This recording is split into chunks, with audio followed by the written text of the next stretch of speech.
Well, hey everybody, welcome back to the channel. It's your friendly neighborhood Saskatchewan guy, Ironman 3406 here. Yeah, I'm back. I know it's been a hot minute since I did any videoing for you guys or any content, but my full-time job kept me pretty busy this summer, so didn't have a lot of opportunity to make anything for you. But I am off over the Christmas break here. I picked up a agriculture tractor that I'm going to start tinkering with here, so we'll start back with a walk around video of this tractor and just bring you along while I try and get it running again and hopefully have something fun to take to some tractor pulls and run on a plow and maybe our threshing machine that Grandpa picked up. So yeah, you're gonna see it's just in my little garage at home here. I'm not at the big shop where normally the work happens, but hey, this is where I live, and the shop's 3 hours away. So I will tinker and bring you guys along. So we'll get into the walk around here. Just stay tuned, and I'll bring you back in a second. Alright, so what did I buy? Well, this is a Cockshutt 90.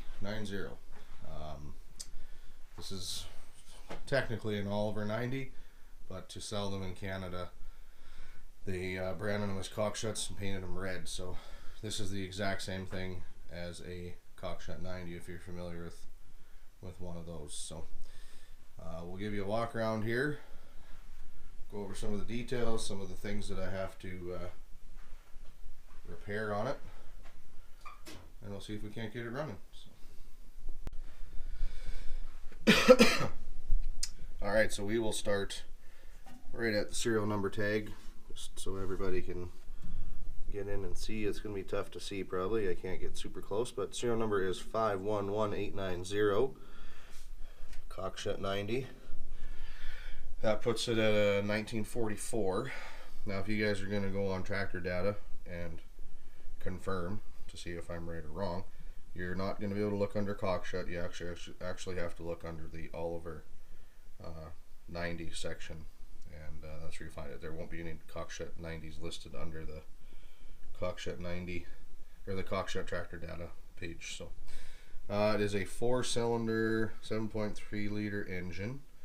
This one, the Cockshutt 90s, were an all-fuel engine, so you could run them on anything.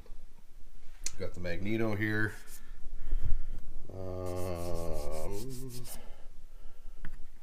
Yeah, I can't make out anything on the tag, but we'll definitely have to go through that to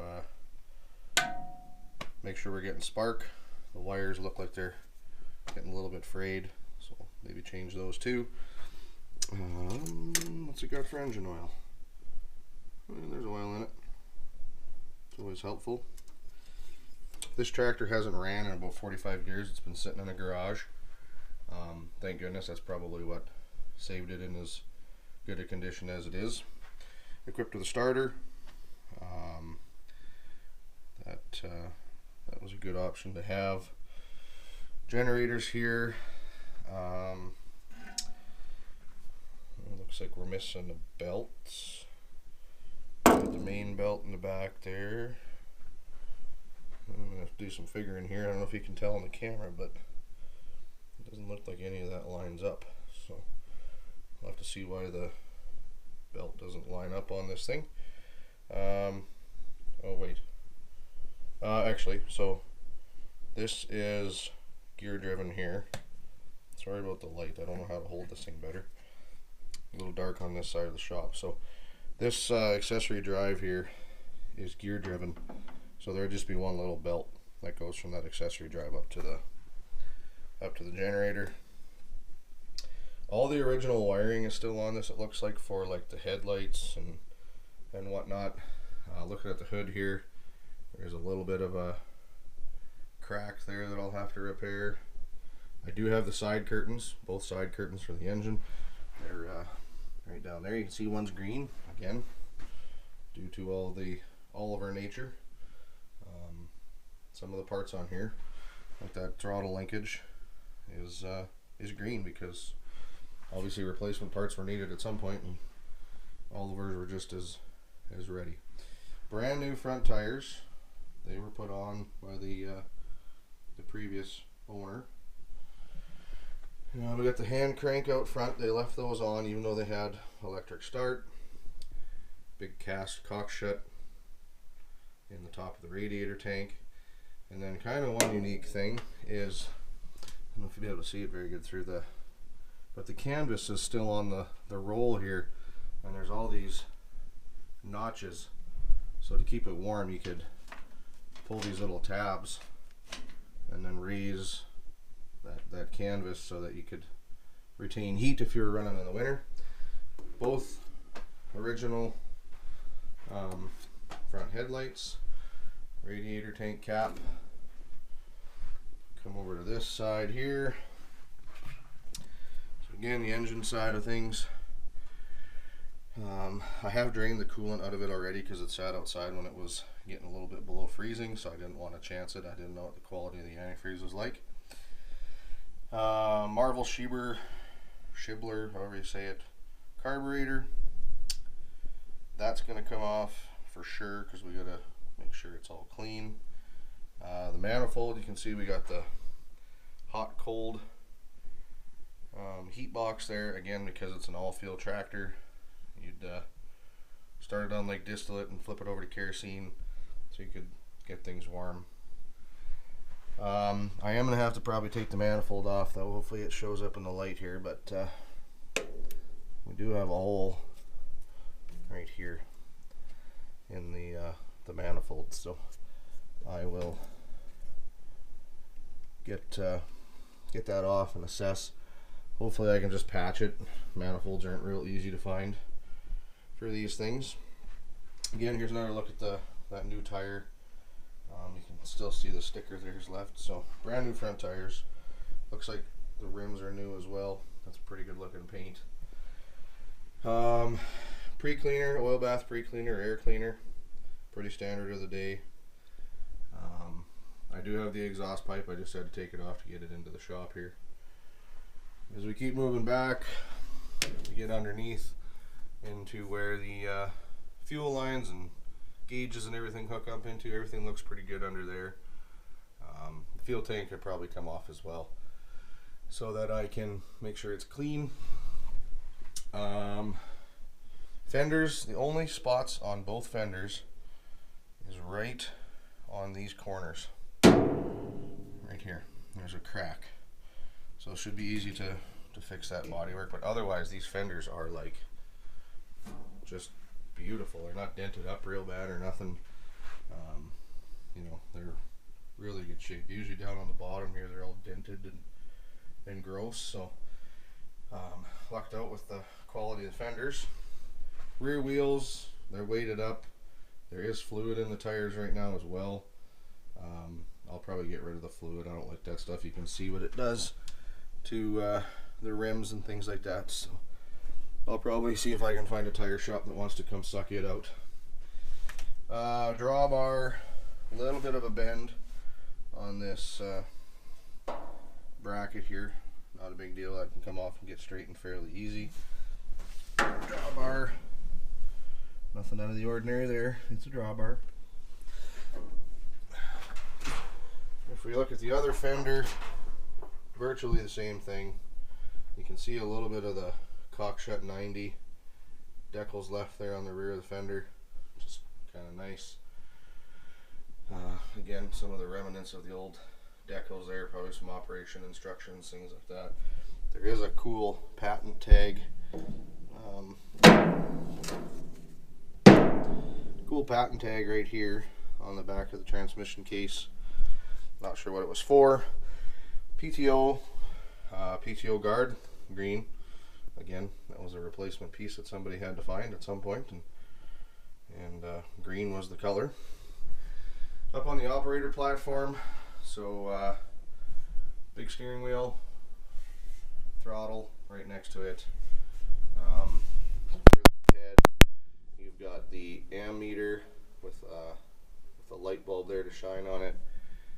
middle you've got the oil pressure gauge, and on the very left you got the temperature gauge, choke control, headlight switch, the distillate tank, and then the little flip over knob there, or valve, to switch it from distillate over to kerosene. I'm just going to run it on gas.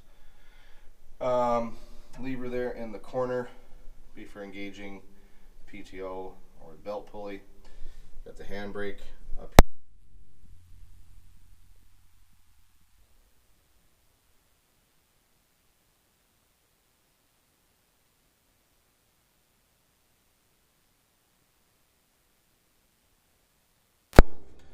Do some repairs on it. You can see where it's been rubbing on the fender there. So we'll address that. And then big shift lever right there, 4-speed transmission, or 3-speed and 1 reverse. I can't remember. I'd have to look back. I'm waiting on a manual. It's in the mail. Canada Post is on strike, so that's what's going on with that. I also have the two side panels that go underneath the fuel tank. There's the exhaust pipe. Seat is in real good shape. Got the big old spring there, and the pivot mechanism, so you could pivot this seat side to side, get it where you need it to be comfortable on the tractor. Battery box, some various extra belts, just some miscellaneous parts in there that came with it. And then we got the rear facing light here as well. Now this light has done a little bit more damage to this fender, so I'll have to do some repairs here. You can see where that metal's been all cracked just from that thing vibrating up there for years and years and years. But all the wiring's still there. It's just going to require a little bit of tin work, and we'll be back in action. So, if we look right above the belt pulley here, give another look into where all the gauges and everything come through. This is the throttle linkage. It's quite the mechanism. How it all pivots and moves. There's lots of pieces moving there, but I guess it worked, whatever. You can see again a few more green parts down in there, that bracket, things like that for the steering box. Just had to be replaced at some point, and they got it off of an existing Oliver tractor. You can see on the side of the fuel tank here, there's some remnants of the old Cockshutt logo as well. And then we got the big old belt pulley.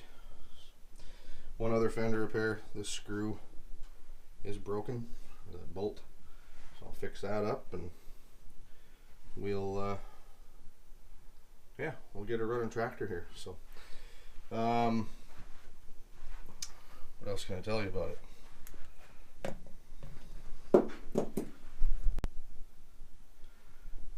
So these tractors, I guess I'll just give you a little history on them. They were built from 1937 to 1952. Again, this one's 1944, so it's kind of mid-production, I guess, or mid-production run.